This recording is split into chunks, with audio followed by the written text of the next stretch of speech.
UConn picks up a massive road win, 61-56 on the road at Kansas, a place where, quite frankly, Bill Self does not lose non-conference games. Now, I'll be off on a couple of numbers here, but it's something like this. Bill Self is like 170-6 at non-conference games at his time in Kansas at Allen Fieldhouse. That's a little bit off, but not too far off. A guy that just simply does not lose non-conference games at home. A really good fight from Kansas. Obviously, they don't have Darren Peterson in this game. On the same side, on the flip side of this, UConn plays this game without maybe their best player in Terrace Reed. Insert Eric Riba, and he steps up in this game, has a really good one, 12 points, 8 rebounds. Braylon Mullins finally has his moment in college basketball, 17 and 5 in 23 minutes as well.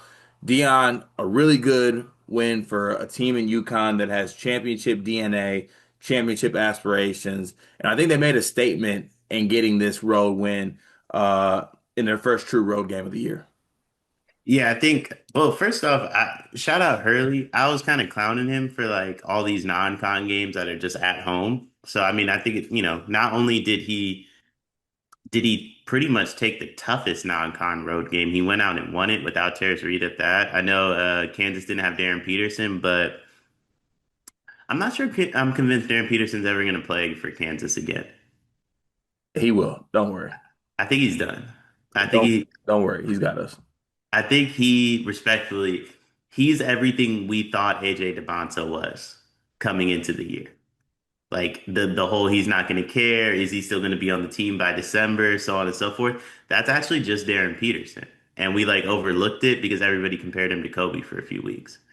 He'll be back. He'll be back for. I think they play Missouri next in like the rivalry game. I think he'll be back for that game. But uh, let me ask you this: in the world where he is back, where are you at with this Kansas team?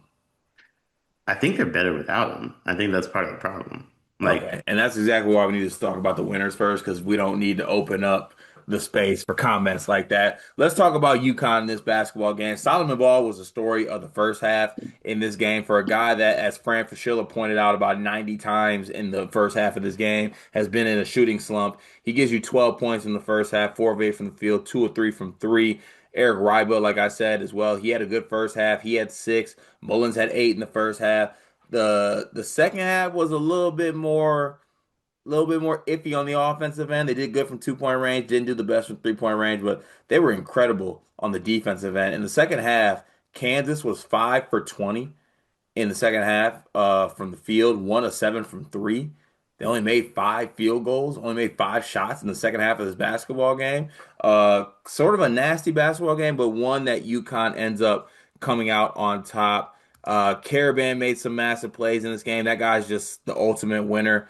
Someone said during the broadcast that like he has 11 points, but it feels like he has 23, and I felt that as I was watching this.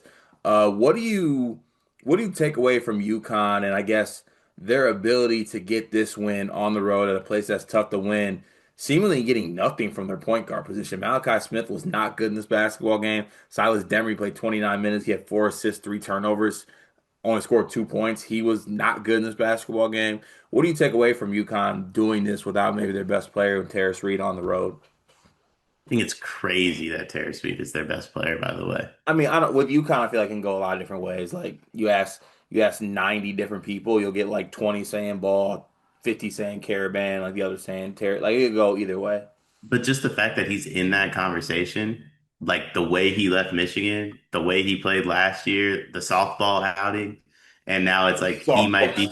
I'm the softball outing make an appearance in that I always bring up the softball game for because sure. that's one of the all-time great quotes. And Hurley's just pissed off that he had an error at first base. Hey, winner shit. I love it.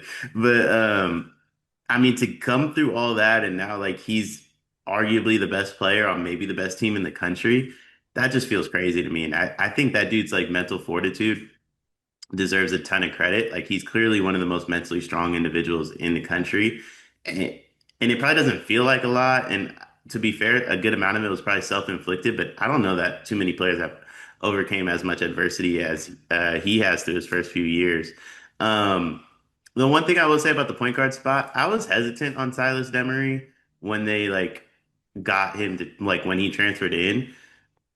And my thought process on it and is still the same. If Silas Demery wasn't a transfer, I don't think we view him that highly. Like if that was like, hey, you got Silas Demery as a high school prospect, I don't think anybody's really moved by it. But we're so infatuated by the transfer portal, as we should be, that he kind of got overhyped a little bit. And I think we're going to get other performances that are similar to this one. And, we have throughout the first, he had 20 against BYU, 21, excuse me. That was a great performance, but he's kind of been up and down 25% from three. They need a little bit more from that. But the reason this team is so impressive is they can beat you in a million different ways. Like Demery can beat you, Terrace can beat you, Caravan can beat you. And to be completely honest, have we had that solo ball game yet? I mean, solo ball shooting 26% from three on the year. That's not going to last. When you factor in solo ball getting back to the player that he used to be, I think this team is amazing. Yeah, look, here's the thing that I think is scariest for me if I'm a fan if I'm not a fan of UConn. So scary if I'm not a fan of UConn, ecstatic if I am a UConn fan. You are doing this without Terrace Reed. You are doing this without a guy in Solomon Ball who is a career 40% three-point shooter, damn near not hitting shots and really not getting that consistent play from your transfer point guard and Silas Demery and Malachi Smith. Like I said, he was up and down. He wasn't good in this game. Now you're finally getting Braylon Mullins back. The fully realized version of this UConn team come March is going to be so scary. Yeah. And I'm okay with saying that. I'm going to be very, very scared of this team. And to the students in Fog Allen, y'all lost this game. They started fuck Hurley chants like probably end of the first half, I think. There was no, I lied bet UConn 90 times after that. I didn't care what it was. They were going to win the game.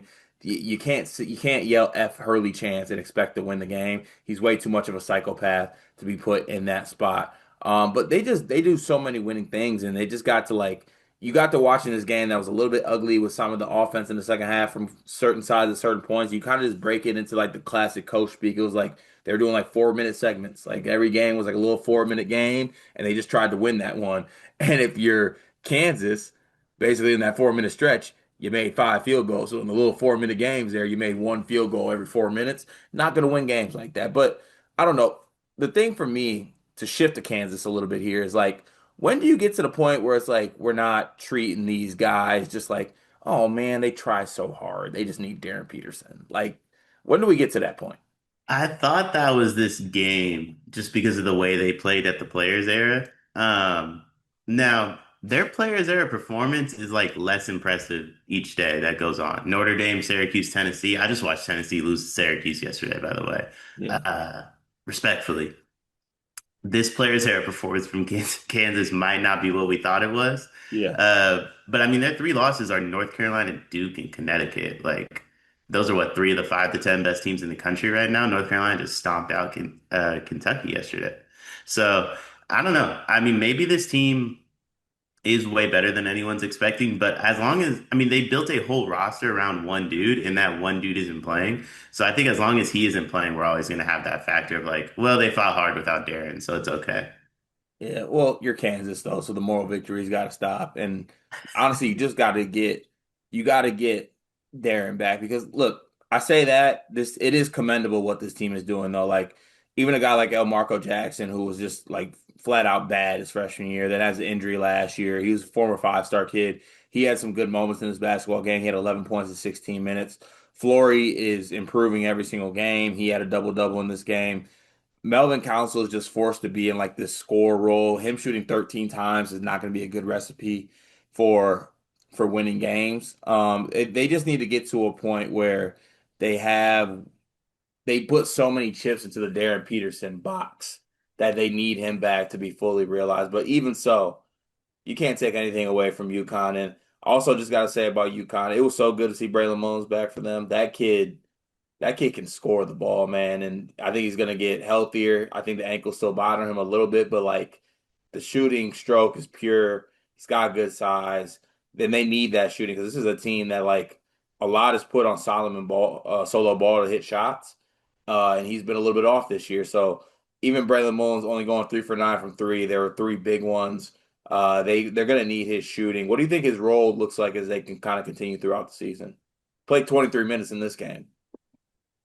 I think a lot of that's dependent upon it's really dependent upon Solo Ball. If Solo Ball's going to continue to shoot 26% for three, I think Braylon has to play way more. I think the idea would be that they play together and his role probably stays similar to what it was in this game. Um, Purest jumper in the country, though. How do you keep him off the floor? Yeah. Like I mean, he Hurley trusted him too in this game. He was in there in winning time. whenever he shoots, I assume it's going to go in. Like he hits the rim, and I'm surprised. Yeah. So I mean, that kid, that's an NBA dude. That's an NBA level shooter. He's going to be playing at the next level. What in like 7 months? He'll be at the summer league, give or take, playing for somebody. Hopefully the Warriors. So like, Relax. yeah, listen, we need another splash brother. But Hey, he'll be a Piston if I have anything to say about it. yeah, we can talk about the Pistons on a different morning after episode. But like, respectfully, Denise Jenkins doesn't move me. But Exactly. Insert Braylon Mullins with Cade cooking. But yeah, I think Braylon has to play a big role just because he is the NBA dude on the roster, right? Like he's the only surefire NBA guy on this team. They thought Caravan was. It doesn't seem like he is. I like Terrace's game, but I don't know that Terrace is. I don't think Demery is. But they have a Yeah. lot of talent. Wiba might get there eventually, but like it's gonna take a And then little what's time. the Furphy kid's name? Johnny Furphy? Yeah, and whenever I mean, he's out right now, but also like it didn't seem like he's in the rotation. He might be more of a long-term play. But I think like long term, he has like NBA ability too. So I mean, I don't know. I think they need Mullins to play more, but where, like, how do you get to that point with how talented this backcourt is too? Yeah, I think they'll find a way to get there. But really big road win for UConn in this game. Very much impressed. The champs, the former back-to-back national champions, are very much back. And to the UConn fans that were looking for Greg on this video, he is being bedridden by strep right now. But he did want to say that the Huskies are scary. He told me to say that. So there you go. Good win for UConn.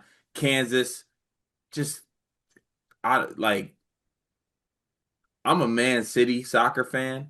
We send our players down to Dr. Kugate in Barcelona, and he just fixes knees and ligaments and all that. Let's send Darren Peterson down there and go ahead and get that hamstring right. Darren doesn't want to go. That's the problem. He'll be back next game. And when he's back next game, we will have the preview and the recap here on the channel, as well as all major college basketball games. Be sure to tune in.